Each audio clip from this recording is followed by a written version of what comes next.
De día, un respetado químico bacteriólogo, egresado del prestigioso Instituto Politécnico Nacional. Un profesional educado que pasaba completamente desapercibido en su tranquila colonia de Iztacalco, Ciudad de México. Pero detrás de esa fachada se ocultaba uno de los feminicidas en serie más metódicos de la historia reciente de México. Esta es la historia de Miguel Cortés Miranda y de cómo un solo error a plena luz del día expuso más de una década de crímenes ocultos. Antes de comenzar, es importante aclarar que este episodio está basado en fuentes públicas y documentos oficiales. No emitimos juicios de culpabilidad y mantenemos la presunción de inocencia en todo momento. Esto es caso de investigación. Si este tipo de contenido te interesa, no olvides suscribirte y activar la campanita para no perderte ningún caso. El crimen que lo expuso todo. Abril de 2024. Iztacalco, Ciudad de México. Cassandra Calles sale un momento de su casa, dejando a su hija de 17 años, María José, sola en el hogar. Miguel Cortés Miranda, su vecino, un hombre de 40 años al que conocía como un profesional tranquilo, aprovecha esa ausencia, entra en el domicilio y ataca a la joven. Cuando Cassandra regresa, se encuentra con una escena inimaginable. Intenta defender a su hija desesperadamente, pero resulta gravemente herida en el proceso. Los gritos alertan a otros vecinos, que ven a Cortés intentando huir hacia su propio apartamento, pero esta vez no logra escapar. El descubrimiento aterrador. Con Miguel Cortés bajo custodia por el homicidio de María José. Los investigadores de la Fiscalía General de Justicia obtienen una orden para registrar su apartamento. Lo que encuentran va mucho más allá de un crimen aislado. Restos óseos humanos, incluyendo varios cráneos, identificaciones de mujeres, muchas de ellas reportadas como desaparecidas años atrás, y lo más escalofriante, libretas donde presuntamente narraba sus crímenes, con una frialdad metódica y científica. Las pruebas genéticas posteriores vincularían los restos con al menos 7 víctimas diferentes. El perfil del depredador.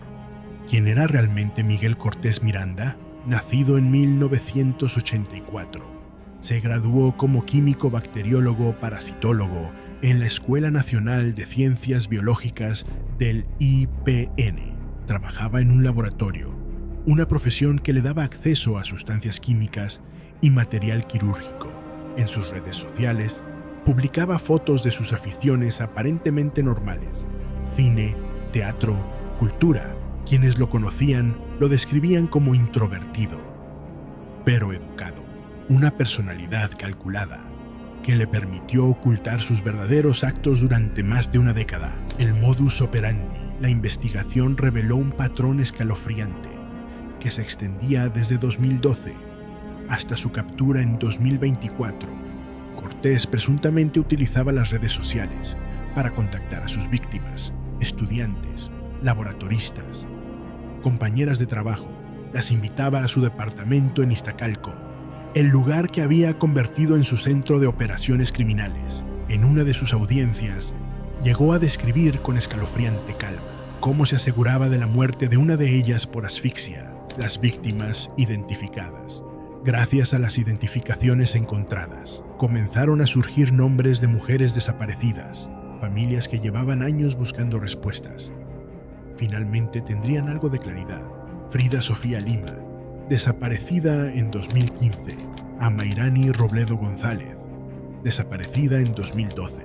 La investigación lo vinculó oficialmente con al menos 7 feminicidios, aunque sus propios escritos sugieren que la cifra podría ser de 20 víctimas o incluso mayor.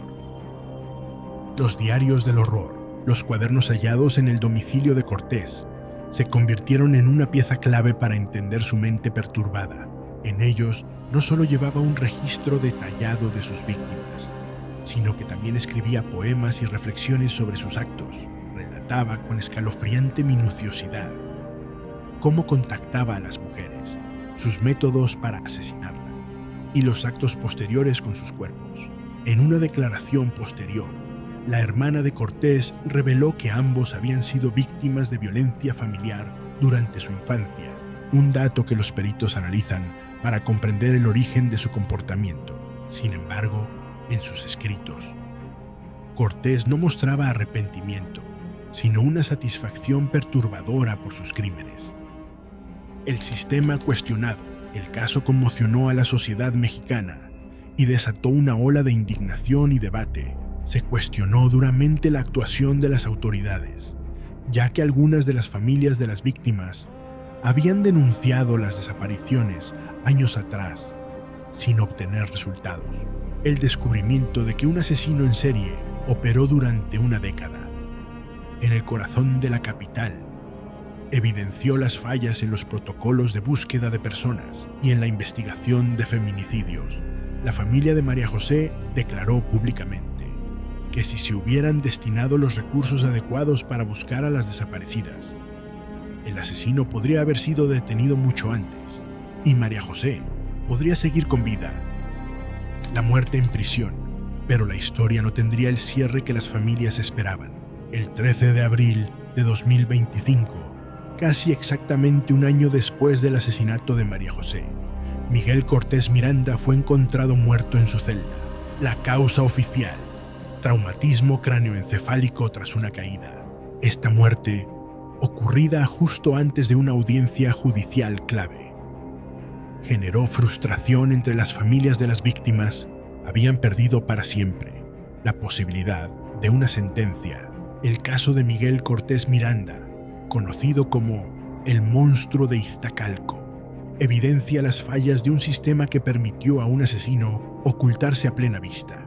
Su historia es un recordatorio de la deuda de justicia que aún persiste para María José, para Frida, para Amairani y para todas las víctimas, aquellas cuyos nombres conocemos y las que aún permanecen sin identificar. Para sus familias, la historia todavía no se ha resuelto.